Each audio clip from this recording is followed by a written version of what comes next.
Hey, welcome to Talk Soup du Jour. This is our very first, episode, kind of, besides the intro. Mm-hmm. So, Tommy, you're the first victim. I'm on.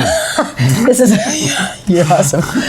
This is Tommy the Tax Guy, Tommy Genta, and you don't just do taxes, though. You are now a certified financial advisor. Yes, investment advisor. I do retirement planning, Roth IRAs, traditional IRAs, and budgeting and life insurance. You do life insurance? I do. Learn something new every day. Yeah. I did not know that. That's pretty cool. My husband actually wants to add to mine. Yeah. That makes me question something. Well, just wants you to be protected and everything just be in order. That's or him protected. Yeah. Well, whatever. When you can't find me. I'm just kidding. You're Italian, right? So you're not going to help him out with this. No. Okay, I'm just kidding. No, this is really going on. Okay. Yeah. So what are we talking about today? Oh, yeah. We're talking about taxes. Yes. Okay, so of course it's tax season. Mm-hmm. And so by the end of January, everyone should have their... Ideally, January 31st, you should have either they're going to be postmarked or you should have in hand your W-2s, your 1099s, any income statements. The bank is pretty good about that. Okay. The only thing that spills into February, usually on the 15th, is any statements coming from investment houses like Fidelity, Vanguard. They have to the 15th. Oh, they have like a little bit longer. A little bit, couple weeks. Okay, so that's actually good. So if you're like a new investor and you didn't know that, you want to wait for all that stuff to come in. And you should have it come in because those need to go on your tax return. If you don't, then you have to do an amended return, and it gets to be kind of a hassle. Oh, yes. So you have to wait a little bit then if you're in that category. Okay, very cool. So are there any, I always like to talk about like new tax laws. Is there anything that people need to be aware of while they're filing this year that was maybe a little bit different from last year? Last year was the big year, with the new laws. I mean, there's a couple things that were relaxed, I think, this year. Couple of the college credits were extended through 2020. Very cool. I understand that the residential energy credit was alive again through 2020. Right at the very end of 2019, President Trump and Congress extended a couple of things that expired at the end of 2017 through 2020. They're not major, but by and large, what happened last year and this year is going to be pretty much similar. Okay. Okay, very cool. So there's nothing really that but I know some people were kind of like bummed out with some changes that were made because they felt like they lost a lot of cash. But in the long run, was it really something detrimental? It depends on your situation. Some people got help, some people got hurt. Right. And it depended on like where you fell in the money bracket. Yeah, money bracket, and also your available deductions. The people who made out the best were families with young kids. Okay. They did really well. Those that really didn't have any dependents anymore or upper incomers, they didn't. I mean, they were in lower brackets, but they lost a lot of deductions. Okay. Because it really affected us, but it didn't, not too much. But the hard part about people in high tax states like New York, California, New Jersey, Massachusetts, they limited the state and local income tax and property tax deduction to $10,000. Oh, right. And a lot of people in those states would be able to claim more before. Okay. So that was kind of a bummer. Yeah. What did it affect? Not like New York is not already like extremely affected by taxes. They got to affect us some more. I know. That was what's up with that? Right. It was frustrating. Yeah, extremely. So, but there was puts and takes. Okay. So, what's the best way to get ready for like filing your taxes? I know some people get like a little freaked out. I guess maybe what if they haven't like filed in a while? And that's okay if they haven't filed in a while, and sometimes you don't have to file if you don't have a taxable income. If it's zero, you don't have to file at all. And all of a sudden, if you have one the following year, that doesn't mean you're on the big radar screen. So because every year it stands on its own. Okay. If you're getting ready for this season, just basically as things are coming in January, just get an envelope or some type of a folder, put everything in there.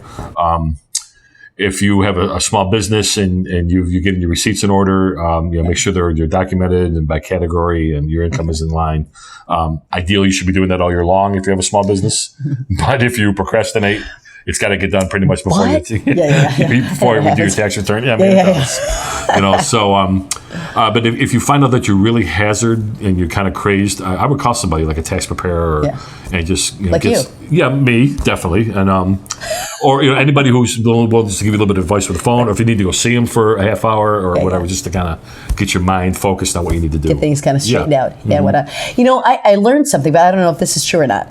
If you are a sole proprietor of a small business like I am, then you didn't necessarily have to get a tax ID number. Not necessarily. Oh, see, I did not know that because I already have one. So now I'm doing like the quarterly taxes and all that jazz. So if you are in that situation where you want to be a sole proprietor, what's the best way to handle that? Well, it depends on what your industry is and what your clientele is, and who. If you're basically working with a lot of different clients, if you're marketing yourself as an actual business, it's ideally you should probably get a DBA and get a specific EIN. Okay. If you're just doing some freelance work on your some consulting all by yourself, no employees, dealing with maybe 3 or 4 different clients, very low key, you could probably use your social. Really? Okay. So it doesn't depend on like how many people you have working for you, but more about the cash flow coming in? It's both. I mean, you really, if you have people working for you, you definitely need an EIN because then you have a payroll and you're going to be doing 1099s, and then you really should have an EIN. More so, it's safer to get an EIN, but you can do it both ways, or you can do it the other way if your business wants it. Okay, that's very cool. Okay. So do you have to I guess a quick personal question too? So I'm not bringing a lot of cash under my name right now. So could I somehow go back to just like an end of the year like reporting, or do I just kind of like stay on the quarterly tax reporting, sales tax, or does it really matter? Well, if you're not making a lot of cash, you usually don't need to start making estimated payments. Well, I'm not using it as I'm not making any money like underneath like the baby cat name as of like right now. Right. Okay. So I mean, ideally you should be doing it like all throughout the year. Okay. So it is quarterly. Just keep it is quarterly, but because sometimes some quarters are bigger than others. Right. I tell people not to wait till the end of the year because if you all of a sudden you have to come up with a kind of one big number at the end, and then the IRS doesn't like that because they would have preferred to get their money throughout the year. So they could penalize you a small penalty because you waited so long to pay in. So I mean, you really should be on top of it. So it's just better to do quarterly. Just stick with that instead of the end of the year. At least reviewing it, yes. Okay. That's really cool. Is there anything else you want to add to the whole like tax preparing? Anything else? No, I would say the first date of e-file is going to be January 27th. Okay. That's when the IRS opens up their computers along with the state. So they're pretty much in lockstep. E-filing is the way to go. You definitely need your driver's license because of all the ID theft. I couldn't remember. Okay. Yeah, because they're going to want to just verify that it's you and that that's not somebody that stole your identity and try to do a tax return, separately. Yeah. Earlier you file, earlier you get your money back. Yeah. Even if you think you owe, I always advise people to get it done in February because you find out how much you owe. Yeah, you have to so you can save up for the. Seriously. And that's fine. You have 2 months to give yourself to get the payment in by April 15th. Yeah. Postmark. So that brings up a good question too. So say you have an amount, you're like, oh my gosh, are you kidding me? I owe that. So what can be done at that point? Like if you're like, there's no way I'm going to make this deadline, you have to pay this amount. If there's no way you can make the deadline, I would send it as much as you can by April 15th. Okay. And then try to maybe contact them after April 15th to set up a small payment plan. Okay, so they do that. They're not definitely, they don't take away. The main thing you don't want to do is ignore them. Right. You never want to ignore the IRS or the state. If you work with them, 9 times out of 10, they're human beings like everybody else. They can be very nice. If you're nice to them, they'll be nice to you. They'll work with you. You stay within the parameters of the guidelines of what you have to, and then you can work it out. Gotta go with okay, go from there. But I would tell people, do the best you can to just get, even if you need to get a loan from Uncle Frank or something, and then pay him back. Do you have an Uncle Frank? I might need to call him. He's my godfather. Yes. We'll give him a call. All right, you guys, Uncle Frank's number is open. I'm just kidding. Yeah, no, right. Yeah. But yeah, seriously, there's other ways of getting finances if you can kind of work that out. Right, but the biggest thing is communication always. Absolutely. Just communication. Make sure you're calling them and saying, hey, this is what I can do right now. Don't ignore just them. Right. I know somebody that has ignored them for many years. Yeah, this would be interesting. It's not a Hopefully good they thing. don't ever find him. It's not a good thing. The longer it goes, the worse it gets. Oh my gosh, I know. Yeah. Anyway, that's pretty crazy. So, we're talking about taxes and money and all that stuff, and of course, it's a hard time of year, because not only do we have like taxes that we're possibly saving for, we have Christmas bills that are coming in, and we're still trying to pay those off. But we're looking for spring and spring projects, and we're thinking, how in the world can we do like any of these things that we want to do? It seems like every year it comes around, and we're like, we have no money. What's a way that we can actually prepare, no matter what you have coming in, for things that you really want to do? And it could be something as little as like our poor sink is dripping like a sieve. We've got to get that fixed. We just had a dryer go. So now we get to pay that off too. But we also want to put on a deck, and we have a roof that but we don't have a lot of cash. We're not millionaires. So I have dreams. My honey has dreams. Everybody has dreams. But it doesn't seem like there's a lot of us out there that have a lot of cash. No, that's true. I think the first thing you got to do is make a plan. Yeah. And assign timelines to it too. So, some of the things you can't plan out, like the leaky sink and the dryer that goes. That happens. What are you going to do? That's life. Right. So those things, obviously, I take care of the necessities beforehand. But as far as the deck and the trip and whatever other dreams you have, just write them down. Make a plan of when you want to do them. That's step one. Right. Second thing is you need to set up a budget. Yeah. So the way to set. Wait, honey, did you hear that? We need to set up a budget. But what's a better way that you can call it? You can call it, like, people don't like that. Plan. Spending plan. People don't like it. Yeah, it's like a dirty word or something. Yeah, it's a little bad connotation. Yeah. But set up a plan, yes. spending plan, to meet those goals. And what you would do is I tell people, I know it's kind of a pain, but you need to know where you're at the present time. Yeah, and it might be kind of scary at first. Yeah, it might be kind of scary, but you can be. face the music like head on. But you can't fix what you don't know what needs to be fixed. Exactly, and the more you ignore it, it's kind of like your health. You ignore it. Yeah, so then you just kick off and you're like, hey, what happened? Yeah, and then you look back and it's hindsight's 20/20, but going forward it's not. So but write down for 30 days, write down what you're spending on. You know, from the RG&E bill to a Snickers bar. Right. Seriously, everything you spend. Yeah. And then you see exactly where your money's going. Yeah. Then you can make a budget based, and you know what your income is because that's your paychecks. And then you can make your budget accordingly. What needs to be done every month? I didn't realize I'm spending, $50 a week on coffee. We should cut that back. Whatever the case may be. Yeah. Money's going someplace that, oh my gosh, I just didn't keep track realize of like everything, envelopes, whatever you need to do. Empty your purse. Yeah. Here's the thing. I got a new job, and at my old job, there were lots of stores within walking distance. And I had no idea what I was spending at those stores, like $5-10 a day. A lot Not of us even do. thinking about it. Like thinking, it's a good purchase. Now where I'm at, I'm kind of sequestered. I think my husband likes that because he's saving a lot of money. But it's amazing, like how much more money is like actually in our account now that I'm not stepping foot in those stores. Yeah. So you have no idea No, you don't. where your money's going. Even talking to a friend, she had no idea how much money they both had coming in, she and her husband, until they applied for a house, and they're like, hey, you know what, you make this much. They're like, we do? Where does it go? That's the good question, right? So that's what you got to find out. Yeah, it's huge. So whether you have a little bit coming in or a lot coming in, you got to know where it's going. Yeah, exactly. And the way we do that is to document it. Yes. I mean, it's a little bit of effort, but it goes a long way. Yeah. So document it. Then I think you basically you make your changes and you see how much you need for that deck or for that, how much time I have to do it, and then you do the math and try to set money aside accordingly to do that. So and for everything, like obviously for repairs, like house repairs, that could be a category. For appliances, that could be a category. Obviously, cars. Lord have mercy. We just had to. Our truck, the engine died. We had to purchase a truck, new to us, not new, but we didn't plan for that. But we could have planned for that. Well, yeah. But by God's grace and mercy, we were actually able to afford it. But we could have afforded it, I guess, even more if it was something in our budget. Because when you have a vehicle, you always want to save for the next one, right? Sure. So these are all things that and you can you're really not going into it so for. scared. If you're prepared, you got a little bit of something to put down, and thank the Lord we did. Right. But things come out of savings. Maybe you were trying to build savings up. That kind of took a bit of a hit. So yeah. And the more home, it's like anything. The more homework you do, the more time you spend on it, the more knowledgeable you become, and the more better you'll know where you stand. You're going to approach these things better. The stress up. What's the number one stressor in a family, in a marriage? Money. It's money. Yeah. It's always money. It stinks. You think it's like emotional or whatever. I mean, my honey and I, we couldn't be more different in personalities, but that's not the stressor. The stressor is that poor guy. He tries to keep all the bills and everything like in his head, And I feel like I'm no help to him at all. So that is one thing that we've talked about it as of late. We really need to sit down, hash this thing out, so he's not carrying the load. It's not a one-person job. No. Both people need to be involved. Both people need to know what's going on. And you're 9 times out of 10, you're going to have, because you grew up in different homes, different environments.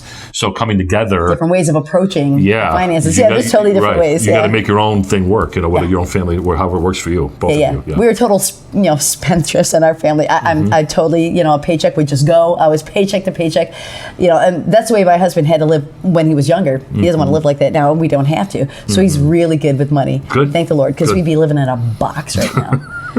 Yeah, well, good. I mean, everybody has their strengths, but those that don't like it or don't think they can do it, I think they kind of shortchange themselves. They need to get involved and up to speed and not just let the other person do it all the time. I know, and that's my bad too, because I did my finances obviously forever, because but it was never very well done. Yeah. But I need to step in and be able to know what's going on, and so that's another thing that people need to understand is be aware of where your spouse is Right. like in the finances. If they're the ones doing the money, I need to know, like, if something ever happened where he was not able to pay those bills. That would be ideal. Yeah, Yes, and that's something that I don't know. So that's another thing, just being prepared for life and all of these things that we're talking about. Sure, because know you're young and where most you people, are. the chances are very slim, but God forbid I like that something you said happens. that I was young. Of course you are.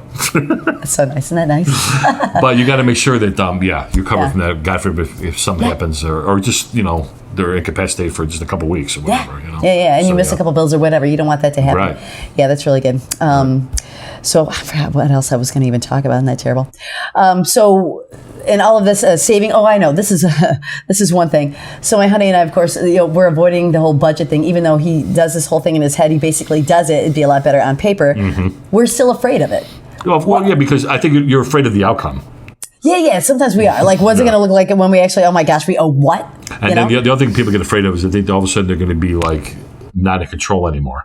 But see but the deception is Yes. the budget will put Such a you more misnomer. in control. Such a misnomer. Exactly. Yeah, it is. It's a lie. Yeah, it totally is. Like, I guess it's scary on the front end, but take the hit on the front end because you're going to be able to like face the music. Yeah, you got to And know then- where you stand. You got to find that out. And it's Yeah. 9 times out of 10, it's not going to be pretty. But that doesn't mean it's not fixable. Yeah. That doesn't mean you can't get in a better spot. Yeah. That's your first step to get into a better spot. Right. Is get it all down and get it into a plan Taking a out of look your at head and onto the paper. Yeah. So what is the best way? Like, if I have like no idea, I'm like, oh my gosh, I don't even know how to start a budget. Okay, I know how to like write down like our bills, and what's coming in.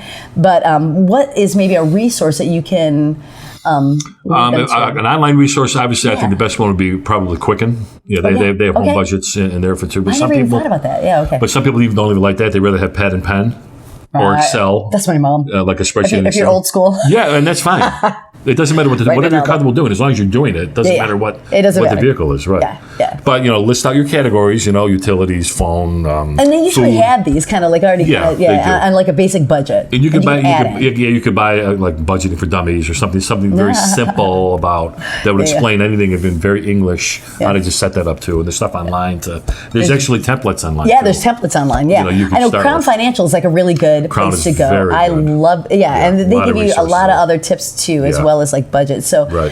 if you maybe just a couple more questions too. If you do, you write all this stuff down and you're looking at it and you're like, oh my gosh, I'm never going to be able to achieve my dreams. I owe way too much money, on this and that and whatever. There is still a way, and there's a way to actually pay those things off. And I know we've talked about like the snowball effect and all that. So what is people don't know what the snowball effect is, or like the best way to kind of pay some of these things off. What do you suggest they start with and do it kind of attack their debt? I kind of, if you have if you have several credit cards, the high interest loans or credit cards really should be first. So you But- don't go with the whole like the least you owe, no matter what the interest Well, you got to is? look at that too. You got to kind of look at both. Okay, Look okay. at what you owe per card, and then the interest rate that you're paying. Okay. And then basically what you do once you get your budget in place and how much you can apply to these on a monthly basis, then we can make a plan. That's usually when it helps to get with somebody who knows budgeting, like a counselor that could help. Just work through that. Or like Tommy. Whatever. But yeah, You might be getting a lot of calls from this. that's fine. I have a lot, a large following. Yeah, I know you do. Yeah, thank you. But I mean, that's probably the most calls I get every time I have 3 cards, a car loan, and Right. a student loan. What do I do? And that's how long these things go. It varies. So what can we get rid of quick versus what can we apply the most to that would knock that thing down. So there's no right or wrong answer. Or one answer for this. You have to kind of look at the situation and see what's best. Yeah. And again, that's another thing that you could help them with too. Because Sure. the awesome thing is you don't just do taxes. Again, you do the financial planning, which is you're like the whole package. So they can come to you and say, Tommy, look at, I owe, what do you even suggest, man? My head's spinning. Sure. And you can really help them out. And I find out with most people, once we get there, even the plan in place, and it may be an ouch, but they feel better because, okay, I've identified everything. I have a plan. We're going to go forward. We're going to get this taken care of. It may take 2, 3, 4 years. Whatever. Okay. But stick to that plan, and you'll be getting better and better as time goes on. Yeah. You don't have to that stress of the worry because you don't know where anything is. You don't know where you stand, or you're not seeing the light at the end of the tunnel. This will give you that light at the end of the tunnel. Definitely. But yeah, you got to do it. Yeah, and I think a huge thing for my mom. You know, when my dad passed away, there wasn't a lot of cash, but the Lord really provided, and she always did the finances, so she was really good. But now she actually has something that she can not only live on, she's not dependent on us because she's has a financial planner. She's, you know, been able to, you know, grab up her bills, figure out, you know, things and you know, pay some things off. But she has something to leave to her children. You know, where I think that's like A legacy. yeah, it seems like it's less and less. There's a lot of kids that are taking care of their parents because their parents were not wise with, you know. So this That's happening, This is yes. a whole, you know, if you take care of it now, if you get a handle on it now, you know, You'll not feel good only about it, right. yeah, you're going to feel good about it. Your relationship, you know, with your spouse is going to be so much better. Your family, you're not going to have like that whole financial, you know, burden. But two, you can leave something, you know, to your kids, your family. That's Yeah. and most grandparents or elderly people want to do something like that. Yeah, you know? yeah, definitely. Either a one-time thing or in their will or whatever the case may be. You know? I know we've really been blessed, and you know we don't want to be a burden. So yeah, that's Sure, something. So absolutely. this is huge. Well, Tommy, thank you so much for today. You're right. Thank you, too. Any last? No, just again, don't ignore anything. Yeah. Don't be afraid of anything, and just be proactive. Yeah. You know, whether it comes to taxes and budgeting, paying off debt. Yeah. You know, just plan for your future. Don't ignore your future, your financial future. And start now, no matter how old you are. Doesn't start matter. now. You It can doesn't start in matter. your 20s. I tell people coming out of college. Yeah, yeah. You can start a Roth IRA Yeah. and build. I mean, it's amazing what can happen. With Yeah, and even in a short amount of time, you know, because I'm not in my 20s anymore. But you know, we can start right now and do Yes, that. We've got it's never- savings, but that's something that Right. we need to, you know, It's never too late to start, and it's Never never too too late. early to start. Exactly, amen. And the earlier, the better. Amen. Yeah, just take a look at it. Yeah, Right. thank you so much. Yeah, appreciate it, Tommy. Thank you so much. Thank What's you. the information that you can leave with them if they want to contact you? And Probably the best thing to do is probably my cell, 585-764-9918. You can call me, leave me a message. I'll get back to you. And then I have a website, www.tomsincometaxservice.com. I did not know that. Yes. Yeah, that's very cool. Okay, cool. Yeah. We'll visit that. All right, Yeah. thanks so much, Tommy. Appreciate Thank it. you, man. Yeah, all right, you guys. Well, you heard it here first. Talk soup du jour. Tommy, thanks so much for joining us today. Thank it was you. great. Yeah, Thanks. appreciate it. Thanks for having me. Yeah, you bet.